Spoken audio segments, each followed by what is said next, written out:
Estamos de volta com o programa Cheque Mate, hoje especial com a ministra Idely Salvati. Vamos aproveitar essa experiência política aí da nossa catarinense, joinvilense, agora de fato, né, também de direito. Essa questão da briga dos mais médicos, a gente finalizou o bloco falando sobre isso, ministra.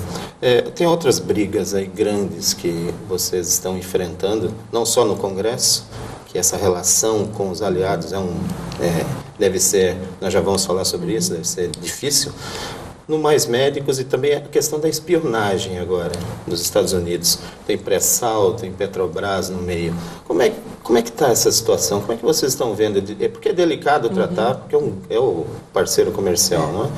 Mas como lidar com isso? Mas antes de entrar na espionagem ainda, Salvador, se você me permite, ainda sobre o Mais Médicos, porque é o seguinte, nós tivemos uma situação aqui em Santa Catarina, aconteceu em alguns outros estados também, que prefeituras baixaram um decreto impedindo de que médicos que não tivessem o diploma, né, médicos estrangeiros que não tivessem o diploma revalidado, né, o revalida, não poderiam ser destinados para aquelas cidades, né? E já voltaram atrás. Primeiro pelo sucesso do programa e pelo debate. Agora, eu queria explicar por que o Ministério da Saúde faz o processo de avaliação, de acompanhamento, tanto que quem chega primeiro passa, né, por um intensivo ali de acompanhamento numa universidade pública, depois terá um tutor designado para acompanhar o seu trabalho aonde ele for, for trabalhar, designado e tal. Portanto, ninguém chega aqui sem ser avaliado nem testado. Isso. Mas por que não se faz o revalida? Por um motivo muito lógico, inclusive de preservação dos próprios médicos brasileiros.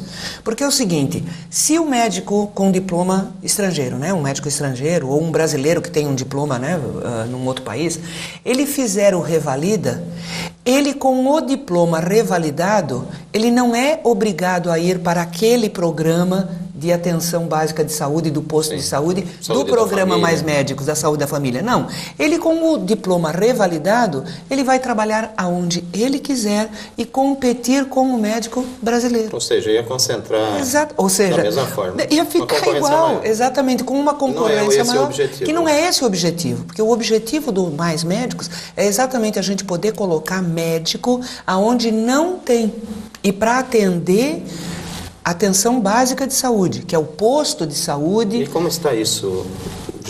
Não, isso já está resolvido. Inclusive, a quantidade de médicos nós vamos fazer, porque é o seguinte, todo mês vai ter uma chamada, porque todo mês a primeira oportunidade é para médicos brasileiros. Né? Médicos brasileiros formados no exterior.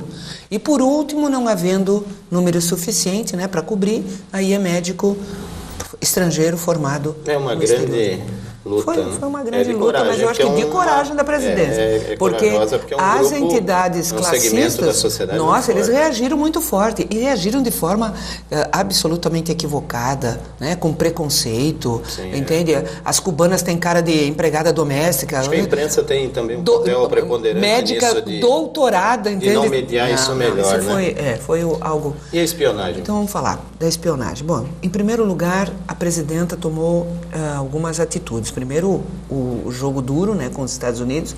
A viagem aos Estados Unidos ainda está subordinada. Ela não bateu o martelo se ela vai ou não. E ela disse para o próprio Obama, lá na reunião na Rússia, né, no G20, ela disse claramente, daquele jeitinho dela, né, quero explicações, eu quero saber tudo, quero saber tudinho que vocês, né, espionaram. Ela faz isso sempre com vocês, ela faz com a gente. E o nosso chanceler, né, agora o ministro Figueiredo, né, do Itamaraty, nosso ministro de Relações Exteriores, ele testemunha, né, contou que foi bem desse jeito mesmo. E então nós estamos ainda aguardando as explicações devidas, né, que o nosso chanceler inclusive foi aos Estados Unidos agora, né, acho que não há muito semana passada, explicar, né? Mas ela não quer as explicações, ela quer saber o que foi espionado, entendeu? Nós precisamos ter. E nós temos que tomar as medidas aqui. E então, na semana passada, já a presidenta pediu o regime de urgência para a tramitação do projeto do Marco Civil, né, da internet, para a gente poder blindar, né, e poder, né, ter. Agora, na questão da Petrobras, vamos e venhamos, né?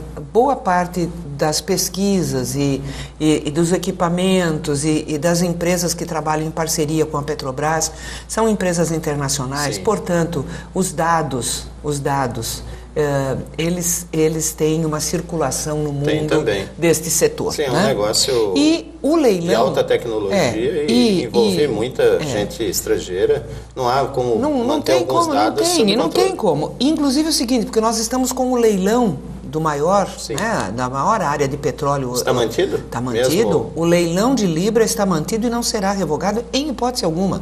Até porque mas até os movimentos apoiadores do governo, do PT, cobram o cancelamento. Não tem, porque é o seguinte... Isso também não é fácil de administrar. Mas os dados que são necessários para participar do leilão, eles estão disponibilizados publicamente para quem vai participar. Sim. Então, qualquer empresa que for participar do leilão adquire, né, os dados todos. Mas se tiver alguma informação privilegiada, mas não tem? Não tem, porque a perspectiva, o potencial, tudo está disponibilizado.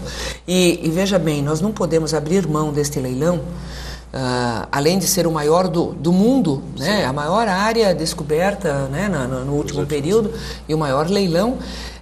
Faz 5 anos que o Brasil não faz leilão na área de petróleo. Sim, então nós não podemos mais perder um minuto. Nós estávamos aguardando, né, a aprovação da legislação, né, dos royalties, e tinha algumas questões, isto foi equacionado, então vai ser feito. Teve bastante conversa lá. Bastante conversa, envolveu o Congresso, envolveu o Judiciário, gastei saliva, mas... Ministra, vamos a mais um tema espinhoso, né?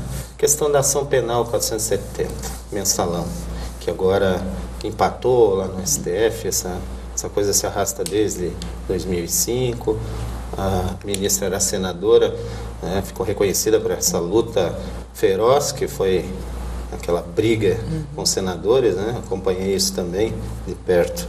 Qual o seu olhar para isso hoje? Existiu? Que erros existem? O Genuíno tem que ir para a cadeia, o Zé Dirceu, essa gente toda se vai para a cadeia ou se não vai para a cadeia, esta é decisão da Justiça. Né? Agora, eu queria falar sobre a questão que está no momento, que é a questão dos recursos. Se cabe recurso, se não cabe recurso. Embargos infringentes. O tal dos embargos infringentes. Primeiro lugar. A 5-5 o jogo. Primeiro lugar. Como a ação não foi desmembrada, diferentemente do processo semelhante, inclusive com muitos atores idênticos, né, do mensalão do PSDB, né, porque todo este modelo com Marcos Valério, toda aquela questão com Marcos Valério, isso começou em Minas. Né? O modelito, digamos assim, começou em Minas, né, com a campanha do Eduardo Azeredo, ao governo do estado, a questão lá de vinculação, né, com as empresas de energia elétrica, a CEMIG, né, lá de Minas Gerais e tal. Então, isso tudo começou de lá. No caso do processo do mensalão do PSDB, o que é que o Supremo fez? Desvinculou. Mandou para a primeira instância. Mandou para a primeira instância. Entende? Ao mandar para a primeira instância, o que acontece? Julga na primeira instância, tem recurso para a segunda instância e tem recurso para o Supremo Tribunal. Ou seja, são três... É um caminho diferente. São três julgamentos. Tá? Claro. Bom, no mínimo 3 julgamentos. Mas então a ministra admite que houve essa não, deixa eu concluir. Então, no caso do PSDB, no caso do PSDB de Minas Gerais, 3 julgamentos. Do modelo. Eles terão 3 julgamentos, certo? Para confirmar se houve realmente crime, qual a gravidade, quais as penas, quem vai para a cadeia ou não. No caso da ação 470, não teve... Sim, foi direto. Foi direto para o Supremo. Então, ninguém passou pelo primeiro juiz, nem pelo Tribunal de Justiça, para chegar no Supremo, certo? Então, no mínimo, tem que ser dado, já que os outros vão ter 3, mais um julgamento. No mínimo tem que ser dado o direito que foi, né, garantido. Né? O Natan Donadon, por exemplo, ele foi condenado depois de ter sido decidido os embargos infringentes dele. Sim. Né? Então, no mínimo, legítimo. Por isso a gente aqui, porque teve um dos, colocando aqui para ter esse debate que muita gente não obtém essa informação. Teve um dos ministros, esclarecer bem isso. Teve um dos ministros que inclusive foi muito contundente na hora de fazer o voto dele favorável aos embargos infringentes. Hoje nós estamos decidindo aqui se estes têm direito ou não a terem algum direito de rever, né, o julgamento e as penas. Julgamento. Agora eu quero perguntar se isto estiver afeto ao seu pai, ao seu irmão, ao seu amigo, ao seu conhecido, entendeu? Vocês, né, se vão ter esta É o que todos deveriam fazer, né? Se colocar no lugar do outro também. Tem que ser idêntico, entende? Não pode ter diferença. Né? E a sua aposta? Esperar. No desempate? Pelas posições anteriores do ministro Celso de Mello, que é o único que falta votar, ele, em situações anteriores, ele votou a favor dos embargos infringentes, quer dizer, o direito de revisão. Porque só tem também, é importante as pessoas entenderem, só tem direito a embargos infringentes o réu que teve uma divisão na votação da sua condenação. Sim. Todos os que estão pedindo os embargos infringentes tiveram 4 votos contra a condenação e 5 votos a favor. Portanto, diferença de um único voto. É muito equilibrado. É muito equilibrado. Então, numa demonstração clara de que há dúvida, sim, e dúvida, né, substancial. Ministra, manifestos de junho que houveram no país, né? Já que a gente está nesse balaio aqui agora de política, esses manifestos de junho, foi só fogo de palha? Porque na época a presidenta, todos caíram, né? Todos caíram nas indicações de pesquisa. Foi generalizado. Mas a presidenta tomou a iniciativa de lançar a ideia do plebiscito para uma reforma. Morreu o plebiscito até o momento, né? Não mudou absolutamente nada. É a crítica que está tendo. De junho até agora, o gigante que se dizia tinha acordado adormeceu novamente, porque de reforma até agora, de prático, nada, né? Salvador, qual o seu olhar sobre isso? Deixa eu colocar. Nós temos uma avaliação muito clara de que o estopim das manifestações, o início das manifestações, elas tiveram uma vinculação direta com o transporte, mobilidade urbana. Sim. Este caos que infelizmente, em todas as cidades brasileiras, entende? A demora, o sofrimento que é o transporte coletivo, né? Os congestionamentos, o preço, né, das passagens. Esse foi o estopim. Depois, por conta até de violências policiais que ocorreram, aquilo deu... E aí se incorporaram inúmeros outros, né, outras pautas, outras... Mas o começo disso tudo foi o transporte coletivo, né? Então nós temos já inúmeras ações, né, com relação a isso e com relação às demais pautas, que também já foram demonstrações claras de iniciativas e de ações, né? Então pode ter arrefecido por conta de ações adotadas. Agora, o 7 de setembro ficou só no quebra-quebra, né? Nós já voltamos, ministra, vamos dar uma paradinha, vamos voltar com esse assunto para o último bloco, seu checkmate com o Ideli Salvati. É rapidinho.